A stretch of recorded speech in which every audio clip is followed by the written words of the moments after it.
सबसे महत्वपूर्ण हृदय के बारे में बताना चाहता हूँ। ओवरहेड, जिसे हम दिल के नाम से जानते हैं और जिसकी आवाज़ को हम धड़कन कहते हैं।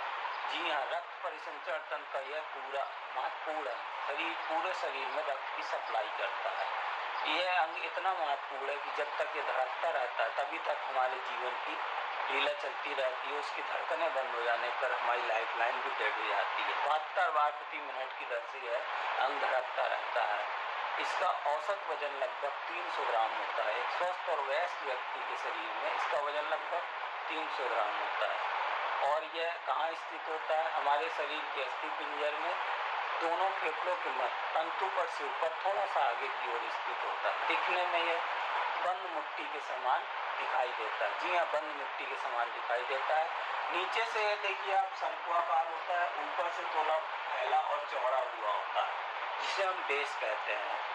और यह अनैच्छिक और हृदय पेशियों से मिलकर बना होता है। अनैच्छिक का मतलब ये होता है कि हमारी इच्छा अनुसार नहीं कार्य करती है, वह अपनी इच्छा अनुसार कार्य करती है। हम सोचे कि जब हम चाहे हृदय को धड़काएं, जब चाहे बंद कर दे, ऐसा नहीं है। नैच्छिक पेशियाँ वो होती हैं जो अपनी इच्छा अनुसार कार्य करती हैं। जैसे हमारे भोजन का पाचन आमाशय में होता है, वहाँ भी अनैच्छिक पेशियाँ होती है, हृदय में भी।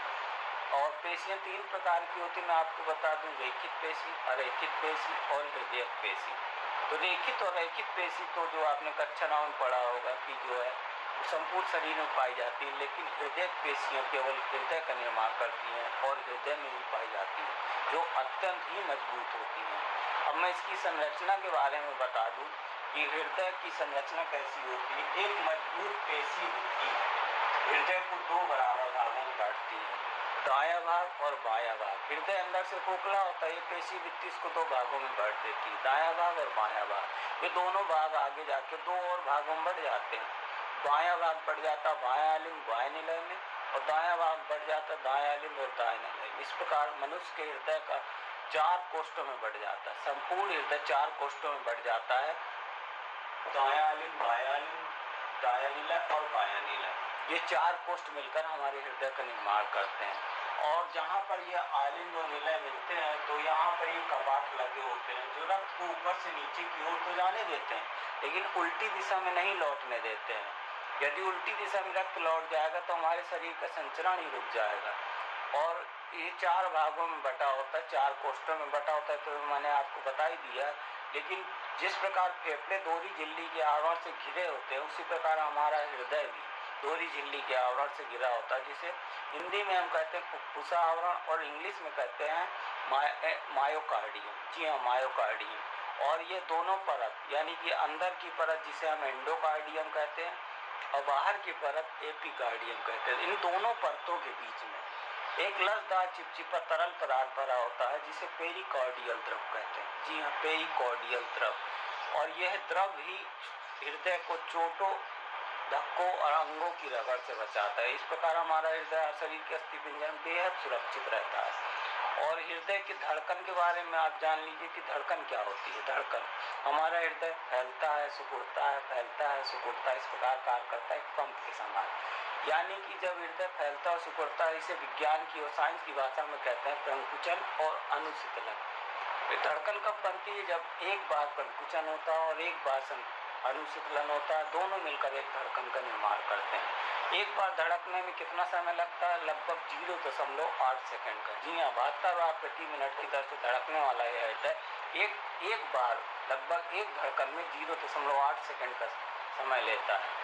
इसके धड़कने की दर को हम पल्स कहते हैं। डॉक्टरों को आपने देखा होगा, जब आपकी पल्स चेक करते हैं तो कलाई की नस को चेक करते हैं, यहाँ पे नस पकड़ के, पल्स पकड़ के आपके हृदय की धड़कन को वो महसूस कर लेते हैं। आप भी कर सकते हैं अपने हाथ से अपनी कलाई की नस पकड़ के।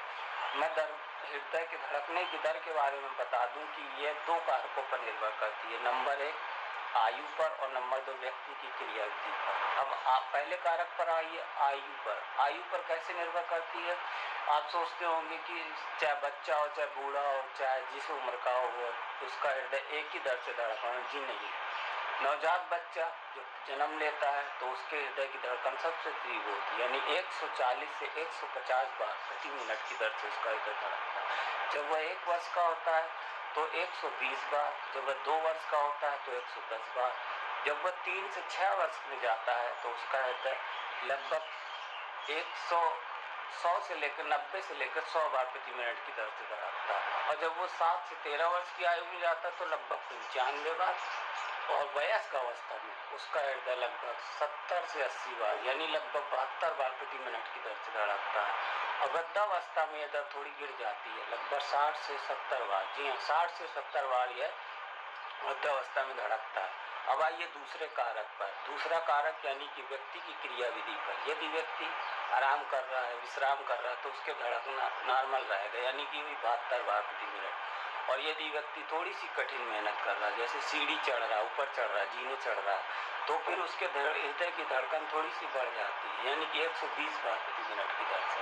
और यदि वो कठिन मेहनत कर रहा है, जैसे एक्सरसाइज कर रहा है, व्यायाम कर रहा है, तो ये मानिए 140 से 150 बार यानी नवजात बच्चे के समान उसका हृदय धड़कने लगता है। और एक कंडीशन और है दोस्तों, आप लोगों ने महसूस भी की होती है, जब आप किसी के प्यार के चक्कर में फंसते तो आपका हृदय बहुत ही तेजी से धड़कने लगता है। ये तो थी थोड़ी हंसी की बात, लेकिन अब मैं आपको बता दूं थोड़ी सीरियस बात। जी हाँ, कोरोना के इस समय में पढ़ाई का काफ़ी नुकसान हुआ है आप लोगों का, खासकर उन लोगों का जो पढ़ाई के प्रति पूरी तरह समर्पित हैं और जीवन में कुछ करना चाहते हैं। आजकल नौकरी एक सपने की तरह हो गई है। 10,000 में कोई एक बिरला ही उस नौकरी को, सरकारी नौकरी को प्राप्त कर पाता है, और वो वही लोग होते हैं जो पढ़ाई को पूरी तरह समर्पित होते हैं, अपने माँ बाप के सपने को सच करना चाहते हैं। और मेरे ये वीडियो यकीन मानिए दोस्तों उन्हीं लोगों के लिए समर्पित है जो कि पूरी तरह समर्पित है।